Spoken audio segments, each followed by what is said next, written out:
So you want to play Warcry, but you don't have a massive local play group, or you don't have time to go down to the local gaming store to find an opponent, to set up your game and to play. So what do? For me, the best answer is to play Warcry over Tabletop Simulator. You will have seen a number of battle reports over here on my channel. We've been doing TTS leagues, we've been doing TTS one-off games, and a lot of people have asked, how do I play? What are you doing? Where do I get the mod? How do I do it? So today, this is what we're going to go over. I'm going to go through everything you need to know to start playing Warcry over TTS, and all of the little tips and tricks that I've learned over the past few months to get the best possible experience out of it. Before we do start though, I want to give a shout out to the two creators of the mod that we're going to be looking at. A very well done to both Hood and Ziggy Stardust. I'm not asking for support for myself today. If you want to give them some support, you can go check out their Ko-Fi links at Hood_ and Ziggy Stardunk. They're really the stars of the show today. They're the people who made everything here possible. So yeah, go support them so they can put out more content for you in Warcry on TTS for the future. So the first thing that you will need to do is download and install Tabletop Simulator. Here it's available on Steam and you can check that out. It regularly goes on sale, but generally the price you're looking at something like £14.99 if you're in the UK. So it's not amazingly expensive, and considering all the additional stuff that you can do via Tabletop Simulator, I think it's well worth the money. Once you've downloaded it, it's going to go into your games library, and what we're going to be doing is we're going to be going into the workshop, and we're going to be taking a look in here for the Warcry mod. So what we're going to be doing, we will search for Warcry. This is the mod that you want, the Warcry Scripted Tournament Ready. It's by Hood, and we're going to be subscribing to that pack. We're going to load this up, and I'm going to show you all of the different features and everything that it does. Right, now that we're here in Tabletop Simulator, we're going to be making a new game, and here's the mod itself, Warcry Scripted Tournament Ready. We click on this, and we load it up. You'll see you've got the entire table here. There are a number of different things going on, which we're going to go over. The first thing you want to do, though, so that you can get going, is you want to take a seat into either the red or blue sides. So you're going to be clicking on your name, change color, and you can either go red or blue. When you load into your game, and after you've picked which side you want to be on, this is the kind of board that you see. We're going to go through all of these pieces in turn, but let's just give you a quick summary to tell you exactly what's going on. You have the main playmat in the middle, and this is going to populate with your terrain and with all of your missions and all of your deployment zones once you start up the game. Over here, we have your scoreboard, and on your scoreboard, you'll be able to keep track of how many points you and your opponent got during the game, and you'll be able to see that in the scoreboard summary that you can see at the bottom. We have your initiative rollers here. There are buttons on here which will automatically roll initiative dice for you, and those initiative dice will automatically be populated down here in your dice window. On top of that, we have the dice roller. This is an automated roller. You'll be able to set, if you are hitting on 3s, 4s, or 5s, how many dice you're going to be rolling, and then it will automatically roll the dice for you. There's only one roller because people were complaining that with two rollers, one might be better than the other. So we scrapped all of that, and there's just one dice roller going on now. Up here, we have the Divine Blessings platform. This will allow you to apply Divine Blessings to your fighters, and it will automatically take their points and their stats into account while you're playing your game. Over here on the right-hand side, we have a set of different tools and tokens for you to use, so you'll be able to drag them into your games and use them as and when you need to. There's a height tracker, there are weight tokens, there are activated tokens, there are treasure tokens, all of the tokens that you need as if you were playing a full proper game of Warcry. On the right-hand side, we have a number of different missions. We've got the Warcry Discord League that happens every single month, and the missions for that month are populated over here, which will automatically put those details onto the table for you, so that's very good. Finally, if we look over here on the left-hand side, we have a number of QR codes for the various friends of the Warcry mod. We've got different things like warcry.net that we're going to be using to make our army lists, the Warcry Discord, me of course, and a number of different content creators that all really help push the online game of Warcry so that you guys can have a better experience overall.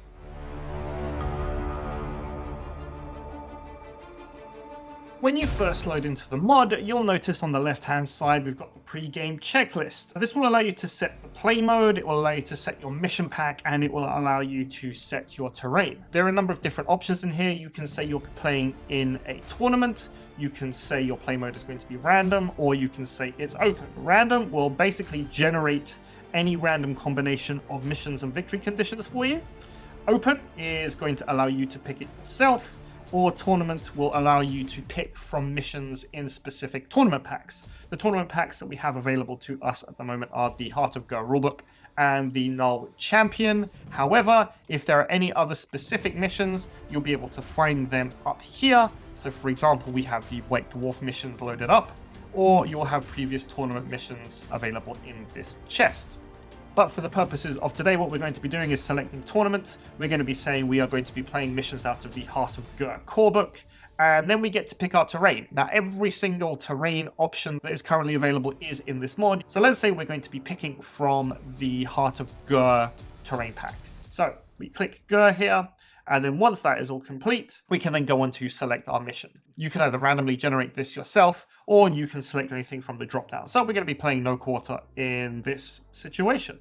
Now, what we're going to be doing then, we hit generate, and once you do that, bam, we have a brand new Heart of Gur terrain set that has been generated for us. If you don't like this specific terrain layout, you can hit generate again, and it will generate one of the other terrain cards for this pack.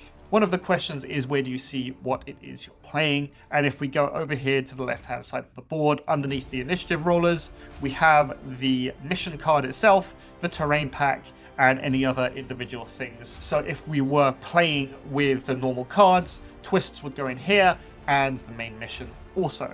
On TTS itself, you can hold down control and hover over anything to make it bigger. So here is the terrain that we are playing, and here is the mission that we're playing. In this case, no quarter from the Heart of Gur rulebook.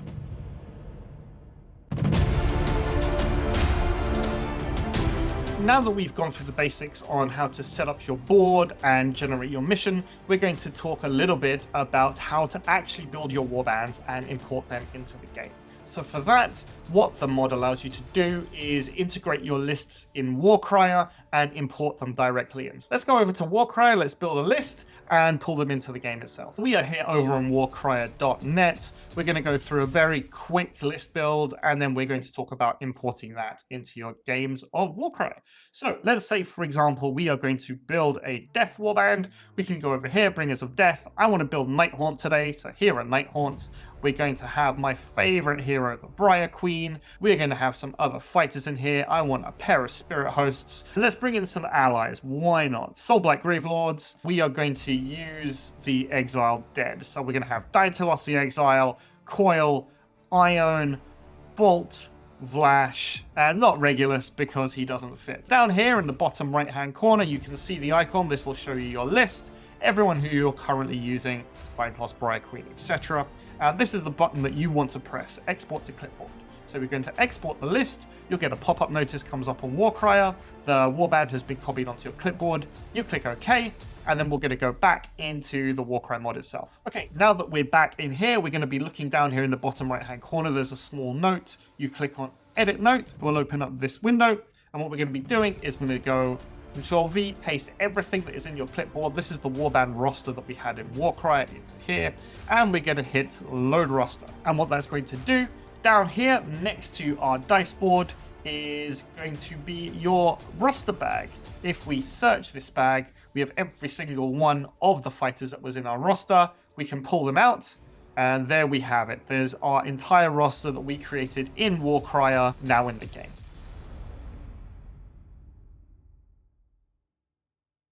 Now that we have managed to successfully load in our roster, what happens if we have additional divine blessings that we want to add to our fighters? For that, the guys who wrote the mod added in a pretty cool tool, so we're going to be taking a look at that now.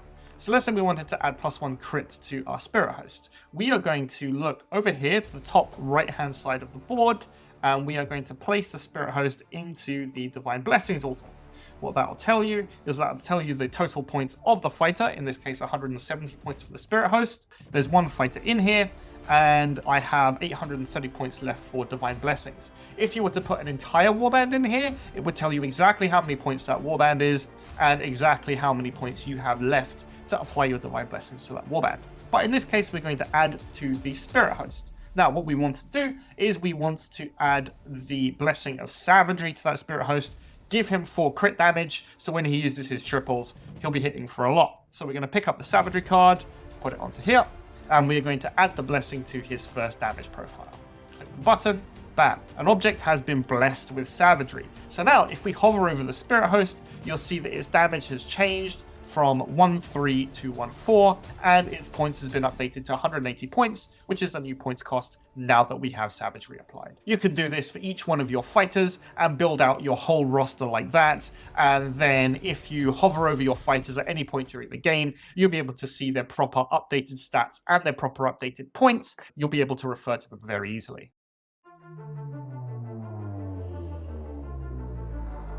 One thing that you will notice during your games is that different fighters have different kinds of abilities. Maybe they've got big AoE abilities, maybe they've got other interesting targeting abilities, or they have attacks that have different ranges. So one of the easiest ways to find out how far these ranges are to add auras to your fighters. So what we're going to be doing, we're going to be taking the Briar Queen here as an example. So let's move her off to the side. And if we right-click the Briar Queen, this checkbox is ticked for aura. It means that all auras that are applied to the Briar Queen will be active. Now the question is, how do you access those auras? Well, the Briar Queen itself, let's say we're going to be using her special Spectral Summon triple. Spectral Summon has a range of 3 inches, so what we can do is we can hover over the Briar Queen, and you can do this with any fighter, and you're going to be pressing the corresponding number on the number pad to the size of the aura that you want to generate. So for the Briar Queen example, she has a 3-inch range on her Spectral Summon. You press 3 whilst hovering over her, there's her 3-inch aura. So if she was going to bring her Spirit Host back to life, you could bring the Spirit Host back anywhere within this distance. The aura itself will time out over time, but if you want to reapply it again, you just hover over the thing, press your button, and then that will give you the size of the aura. We're not just limited to single digits. If we wanted a 10-inch aura, for example, hover over, type in 10, and there is the full 10-inch aura for the Briar Queen. What we do also have is the ability to customize your fighters somewhat. So if you do right-click and open up the advanced panel, you can see several different toggles. So we have the name, which we can toggle on and off, her aura, which we can toggle on and off, the amount of wounds, and the size. And again, to close this window, right-click on the model and click on advanced panel to close it.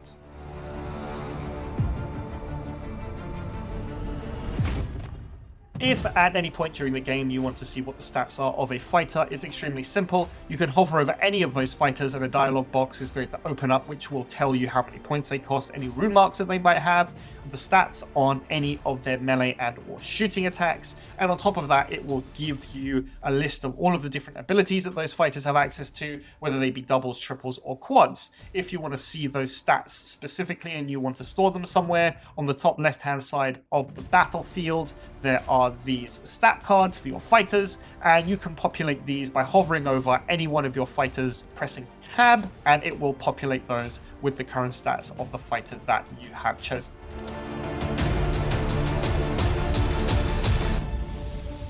We are down here on our Warcry board. We're going to talk about how to move your fighters and how generally to apply measurements while you're playing your games. So let's say that we have here Vlash. Vlash has movement 4 and he wants to be able to move around the battlefield. Moving around the battlefield is very simple. There is one thing that you need to do first. You need to look over here on the left hand side for the line tool, and the line tool is essentially going to tell you what units you're going to be measuring in, and also if you're going to be doing 3D movement or 2D movement. So we want to set the units to inches because that's how we play Warcry, and in general we want to be using 2D movement because we're going to be moving across and we're going to be moving up. Once you've set that, let's say we want to move Vlash. You pick up Vlash, and Vlash is going to move, for example, he can go 4 inches, you pick him up and you put him down, and there we go, Flash has moved 4.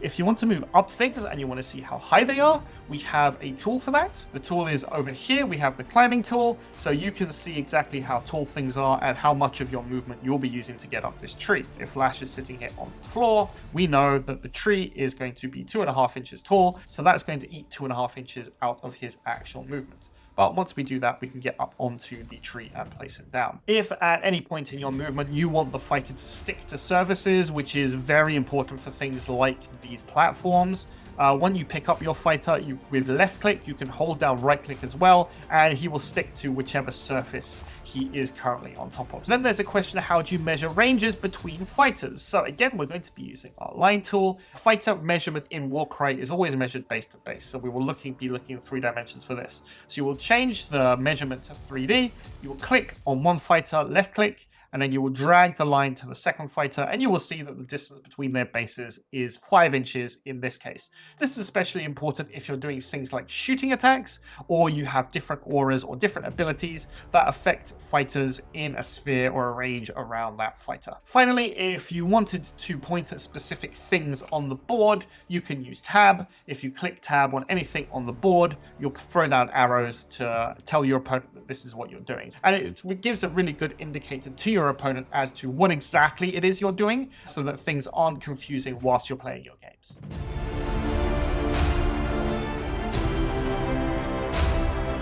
What the mod has available for you is a number of automated rollers so that you don't have to physically pick up the dice, keep track of things yourself. The 2 things that it does have integrated are the initiative rollers for when you're rolling your initiative step at the beginning of the turn, and your basic attack roller. So that's what we're going to be taking a look at now. Starting with the initiative roller is very simple. If you are red or blue side, you will press the button to roll for your initiative. It will automatically roll the initiative, put the results into the chat, and then the initiative dice are going to be sitting here in your initiative tracker, where you can pull your wild dice out of this bag. If you have any, maybe you want to save them for next turn. You can turn your doubles into triples, for example, just by selecting the dice and moving them over, or you can turn your triples into quads in the same exact way. And this really allows you to, just like in real games, keep track of everything that's going on whilst you're playing, so that it reduces the mental load as much as possible, so that you can just concentrate on playing the game and enjoying the game, and not having to wonder how many dice you have, how many dice your opponent has. So the second thing that we have automated are the automatic dice rollers. For this, it's very simple. You can increase or decrease the amount of dice that you're going to roll, and you can tell it to hit on a 3, a 4, or a 5. All you need to do is hover over the dice in the center and tap the number on your keyboard to change that value for a 3, 4, or 5. So for example, if we're looking at a Spirit Host attacking something that's toughness 4, it has 6 attacks, hitting on 5s. We're going to press this button in the middle. The dice will automatically roll, and we can see that we have only scored 1 crit, and it tells you in the chat and up on the screen exactly how many hits and or crits you have scored. When we do that damage, how are we going to track it on our models? If we go back over to the Spirit Host here, and let's say he has taken 4 wounds, up here on the top we have this tracker, and then you can go down 4 wounds and you've taken the damage. So things are very simple. We've tried to reduce as much clutter as possible on the tabletop. So again, there's not just a ton of tokens and a ton of things going on.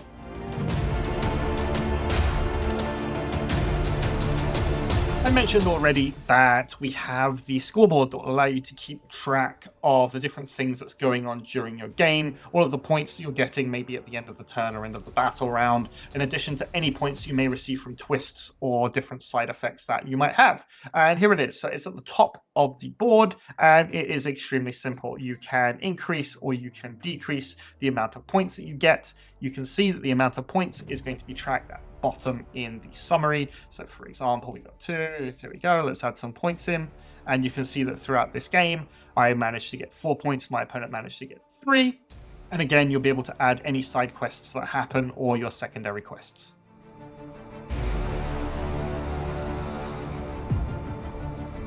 While playing your games, there are a number of additional tools that you can use. Some you may have seen me use already in my battle reports, others that are still available for you if you need to use them. The first I'm going to talk through is the remote dice roller. I like to use this in conjunction with some of the other tools that we're about to take a look at. but essentially it does the exact same thing as a normal dice roller, allows you to change the dice from 3s, 4s, and 5s, and allows you to roll the dice themselves. So this you can drag around the screen, you can put it anywhere you like.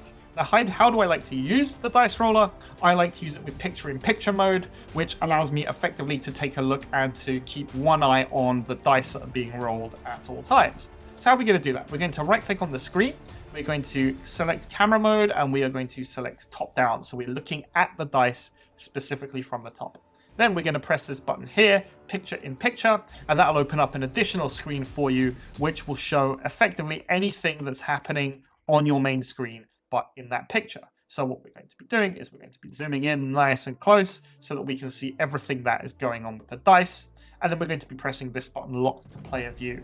What that does is it locks the screen that's happening here, and you are able to move away, you're able to move your camera back into third person mode, you're able to go anywhere, but you can still see what's going on with the dice. Now this screen you can move anywhere you like. I like to have it up on the top left, put the automatic dice roller underneath, and that means that if I am fighting in this area of the battlefield, for example, and my spirit host is attacking or something else is attacking, I can change the amount of dice, I can change what we are hitting on, and I can roll. And this will tell me how many hits and crits I have, but not necessarily have to continue to keep going back to the dice roller to see what's going on. And the other advantage of this is that you're able to see what your opponent's dice are without having to flip back and forth between the action of your game. Something else that you might want to do if you're a streamer like me and you want to keep track of things and keep track of things for your audience is that you could use picture-in-picture mode to give a top-down view of the battlefield, so you'll be able to see all the models as and how they go. You'll be able to see exactly where all of the fighters move, who owns them, by the color of the auras, and how they're moving around. It is worth noting that you can only have one instance of picture-in-picture going at a time, so that's why I tend to have the dice rollers up, because it's more useful for me in-game to see what my opponent is rolling and to be able to roll myself without having to go back and take a look at the dice rollers. The other tools that we have available to us, we can see here on the right-hand side of the board. We have all sorts of different tokens that you might want to use. We've got bags here for activation tokens. You can flip those around using F to have one activation or two activations. We have weight tokens, which you can put down next to your fighters. And again, you can flip those around to show that they have activated twice. We have objective tokens here. Objectives can be clicked on by a player and it will put a red or a blue aura around those objectives to show you who currently controls them. If you right click on the objectives, you're able to see that 3-inch control zone, but it's grayed out to show you that no one has control over the objective at that time. Then what we have is treasure tokens. You can place these next to your fighters so you know they are carrying treasure. We have a range ruler with a number of different states at 3, 4, 5, all the way up to 9 inches to allow you to more accurately measure things.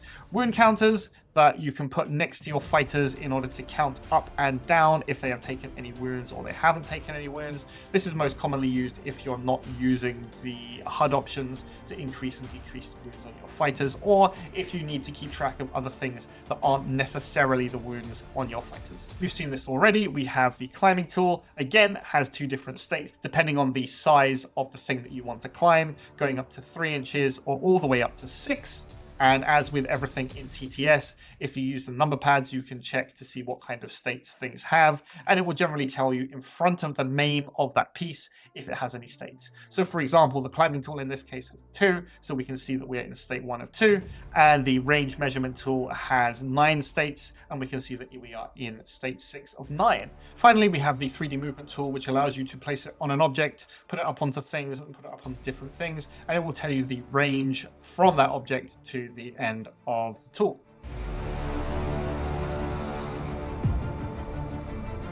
Now that I've given you an overview and a general idea on the different kinds of functions that the Warcry mod has, where are we going to play this? Well, if you join the Warcry Discord, monthly we have both competitive and casual leagues. You can join up, and essentially what we're going to be doing, each league kind of forms like a mini tournament. You'll have one game a week where you'll be paired up at the beginning of the week, and then you have 1 week to be able to play your game with your opponent.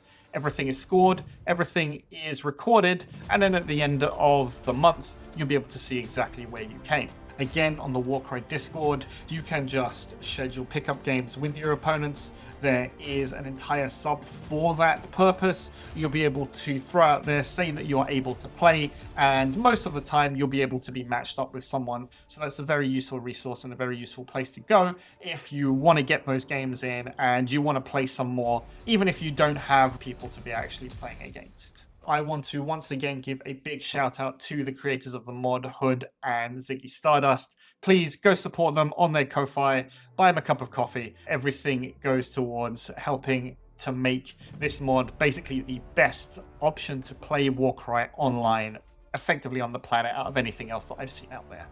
Okay, that's it from me for today. Thank you very much for watching. I hope that this has been something that has been very informative for you to give you really that springboard to be able to get into Warcry and to play Warcry Online, especially, as I've said already, if your local play group is scarce or you just wanted to get a bunch more games in just because you enjoy playing. I've been playing in the Warcry Discord leagues. A lot of the other content creators have been playing in the Warcry Discord leagues, and effectively what it gives is the opportunity to play against some of the best players in the world, either in a competitive or a casual setting, and it really helps lift up the total skill base of Warcry players. As always, if you like what you see, please don't forget to like and subscribe. Let me know down in the comments section below what you think about the Warcry mod. If you have any additional questions that you want to ask, I will always be happy to come and answer them. You'll be able to see a whole bunch of Warcry TTS battle reports. You can go check that out. I'll put links to that in the description down below. If you want to throw some support my way, you can join me here on YouTube. You can join me as a member. You can join me over on Patreon, where you will get to see sneak peeks of videos that are coming up. You'll be able to see some more behind the scenes stuff, and you will have the ability to have a say in the kinds of content that I produce at some point in the future. Alternatively, if that's not for you, you can check me out over on Streamlabs and offer some more support over there. But yeah, that's it. That's it from me for today. Thank you very much for watching. Support the mod. I've been Itan. This has been Off Meta Musings, and I will see you next time.